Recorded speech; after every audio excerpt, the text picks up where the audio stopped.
दोस्तों नमस्कार। आज हम मुगल इतिहास के एक ऐसे मोड़ पर चलेंगे जहां से एक बहुत बड़ा साम्राज्य बिखरना शुरू हो गया। जी हां, हम बात कर रहे हैं उत्तर मुगल काल की और हमारी कहानी के पहले हीरो हैं बहादुर शाह प्रथम। तो चलिए इस दिलचस्प दौर को समझते हैं। सोचिए, साल था 1707। ये वो साल था जब बादशाह औरंगजेब की मौत हुई और उनकी मौत के साथ ही मुगल साम्राज्य की जो विशाल दीवारें थी ना, उनमें दरारें पड़ने लगीं।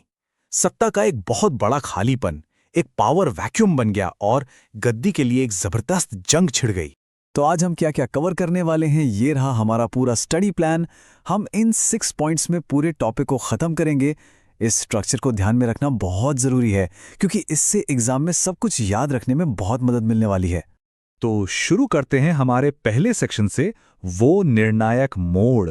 याद रखिए 1707, ये वो साल है जो हर स्टूडेंट को याद होना ही चाहिए क्योंकि यहीं से सारी कहानी ने एक नया मोड़ लिया। तो सबसे बड़ा सवाल ये था कि औरंगजेब के बाद इतने बड़े साम्राज्य को कौन संभालेगा? आखिर गद्दी का असली हकदार कौन होगा? ये एक बहुत ही हाई स्टेक्स कंपटीशन था दोस्तों। और इसी सवाल के साथ शुरू होता है हमारा अगला राउंड, कौन बनेगा बादशाह। और यकीन मानिए, ये किसी टीवी शो से कम नहीं था, एक जबरदस्त पारिवारिक लड़ाई थी। तो मैदान में थे औरंगजेब के 3 बेटे, सबसे बड़े मुअज्जम, फिर आजम शाह और सबसे छोटे कामबख्श। ये सिर्फ भाइयों के बीच की लड़ाई नहीं थी, बल्कि ये पूरे हिंदुस्तान के भविष्य का सवाल बन गई थी। और इस जंग का विनर कौन बना? विजेता बने सबसे बड़े भाई, 63 साल के मुअज्जम। अब जो बात एग्जाम के लिए सबसे जरूरी है उसे नोट कर लीजिए। उन्होंने अपने भाई आजम शाह को जजाऊ की लड़ाई में हराया था। और ये लड़ाई कब हुई? उसी साल 1707 में। ये लड़ाई और ये साल दोनों ही एग्जाम में बार बार पूछे जाते हैं। अब आपके लिए एक मजेदार एग्जाम ट्रिक। 1707 को कैसे याद रखें? बहुत सिंपल है, बस ये लाइन याद कर लीजिए। 1707 में औरंगजेब का साथ छूटा, सल्तनत में फूट पड़ा। देखा कितना आसान है। 7 से आपको 1707 हमेशा याद रहेगा। तो मुअज्जम ने बहादुर शाह प्रथम का टाइटल लिया और बादशाह बन गए। उनका सबसे बड़ा मिशन था अपने पिता औरंगजेब की हार्डकोर नीतियों से हुए नुकसान की भरपाई करना, और इसके लिए उन्होंने एक बिल्कुल नई पॉलिसी अपनाई। ये हैं नए बादशाह के बारे में कुछ जरूरी फैक्ट्स, एकदम फटाफट। उनका असली नाम था मुअज्जम, शाही टाइटल था बहादुर शाह प्रथम, और उनका राज बहुत छोटा था, सिर्फ 5 साल का, 1707 से 1712 तक। तो ये सुलह की नीति आखिर थी क्या? सीधा सा मतलब था, दुश्मन कम बनाओ, दोस्त ज्यादा बनाओ। उन्होंने मराठों और राजपूतों के साथ रिश्ते सुधारने की बहुत कोशिश की, जो औरंगजेब के टाइम में बहुत ज्यादा बिगड़ गए थे। ये उनके पिता की पॉलिसी का एकदम यू टर्न था। बहादुर शाह को पता था कि लड़ाइयों से खजाना खाली हो चुका है और अब साम्राज्य को बचाना है तो दुश्मनों को दोस्त बनाना ही पड़ेगा। अच्छा, अब आता है हमारा टॉपर्स कॉर्नर, मनसब। ये क्या होता है? आसान भाषा में कहें तो ये मुगल एडमिनिस्ट्रेशन में एक तरह की रैंक थी।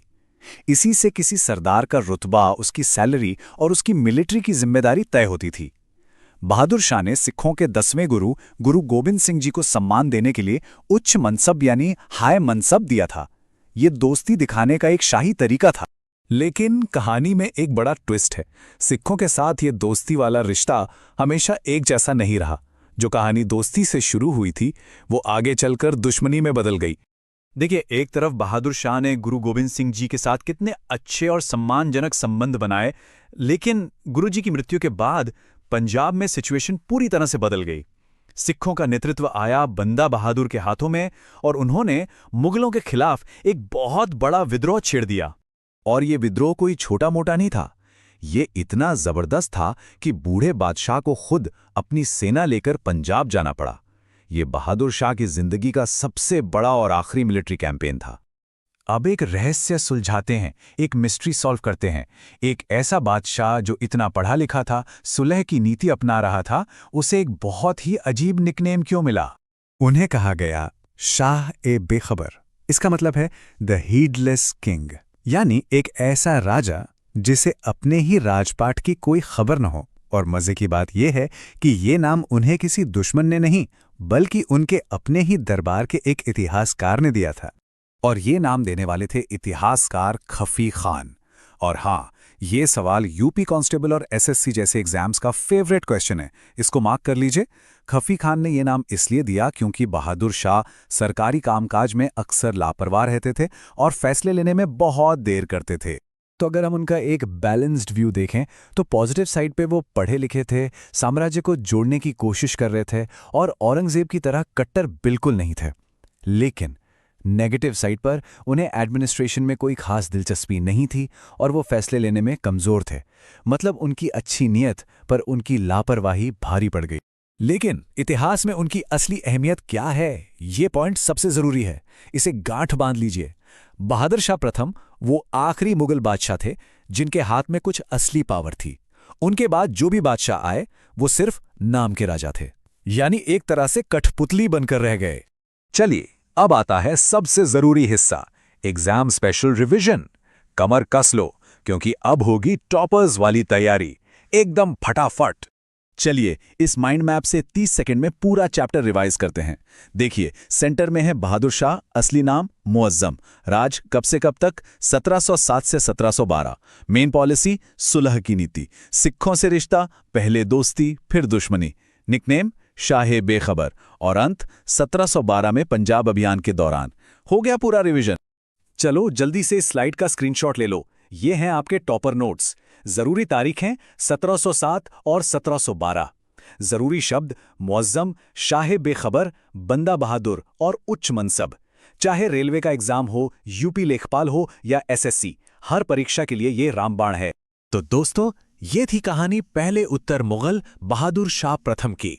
अगर इसी तरह के और भी दिलचस्प विश्लेषण चाहिए तो चैनल को सब्सक्राइब करें, इस प्रस्तुति को लाइक करें और अपने दोस्तों के साथ इसे जरूर शेयर करें। धन्यवाद।